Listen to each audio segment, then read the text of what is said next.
quand le soleil commence, tout le monde est attentif. Même la terre, les arbres, tous veulent recevoir quelque chose de soleil. Il y a un silence qui se produit dans la nature.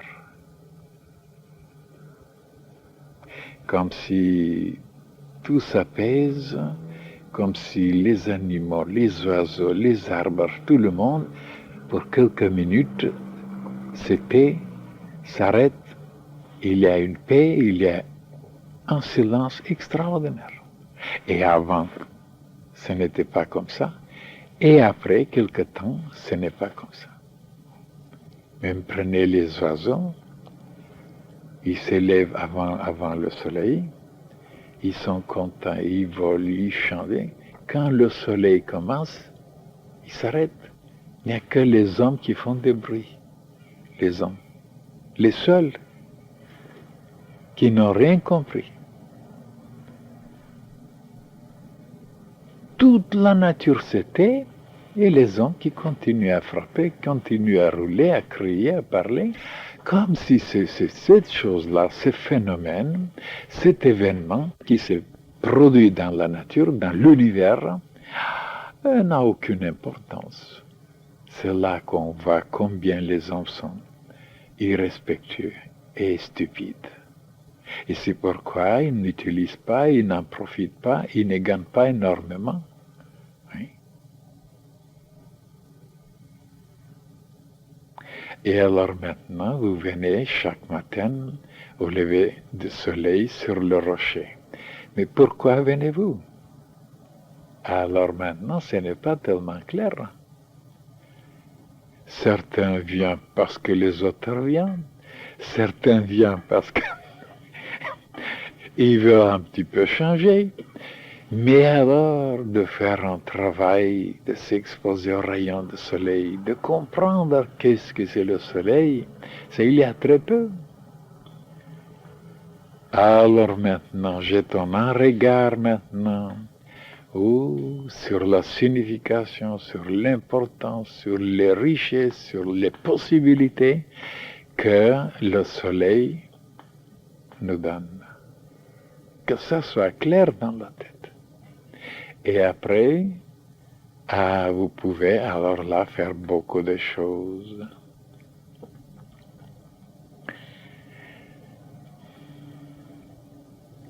Et maintenant, on parle de yoga, de yoga, de yoga, de yoga. Je vous ai parlé moi aussi, en vous exposant, en vous présentant toutes sortes de yoga qu'il y a dans le monde, qui sont venus surtout de l'Inde.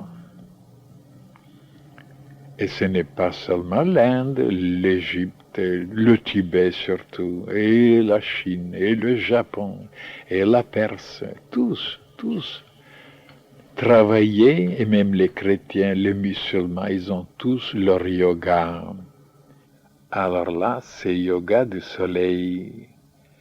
Voilà, cet yoga était dans le passé. Les Égyptiens l'ont pratiqué, les Grecs aussi, les Perses aussi, et les Aztèques, les Mayas, les Toltecs, alors aussi les Tibétains. Partout, cet yoga existait. Pourquoi on l'a abandonné, surtout l'Occident? C'est curieux. Et ça s'appelle, nous l'avons inventé, pas inventé, mais lui donné un nom, Surya Yoga. Surya, ça veut dire soleil. Et voilà notre yoga préféré. Est-ce qu'on ne peut pas après prendre de toutes les autres yogas et les combiner et les résumer et les ajouter et que dans cette Surya Yoga, et toutes les autres yogas sont présentées. Mais oui. Mais nous parlerons sur cet yoga. Attendez, vous allez voir qu'est-ce que c'est cet yoga. Les autres ne la connaissent pas.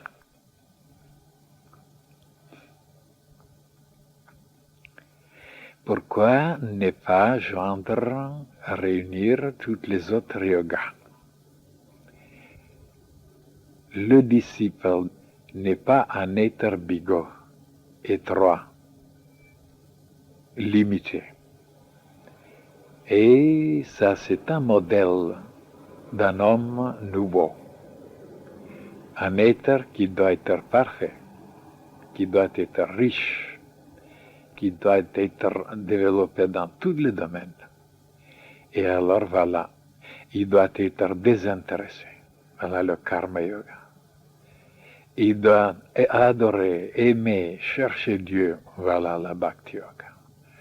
Il faut méditer et se concentrer pour arriver à se maîtriser, se dominer, à gouverner toutes ses cellules, son peuple.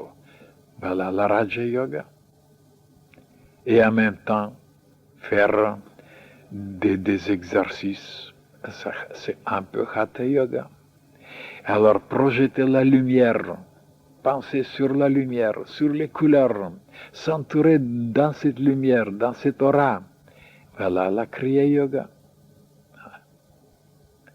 Et alors se concentrer sur le feu aussi, donner une possibilité au feu de purifier, de nettoyer tout, de brûler tout ce qui est inférieur. Voilà Agni Yoga. Et de prononcer des paroles magnifiques tout le temps, d'être maître de son verbe, c'est-à-dire de ne pas calomnier, de ne pas déchirer, de ne pas se paralyser, de ne pas les démolir, de ne pas introduire le doute, le découragement, et ainsi de suite, de démolir la foi, mais de créer de belles choses, des choses positives, des choses divines. Voilà, Shabda Yoga. Et après, de se concentrer sur le soleil, d'adorer le soleil, de chercher le soleil comme une porte, comme le représentant de Dieu, comme le Christ, pour devenir parfait. À ce moment-là, le disciple, et en même temps, il étudie, il lit, il s'enrichit, il ne rejette pas la science, la philosophie, la littérature, alors Jnana Yoga. Donc, il devient un être parfait, complet, riche.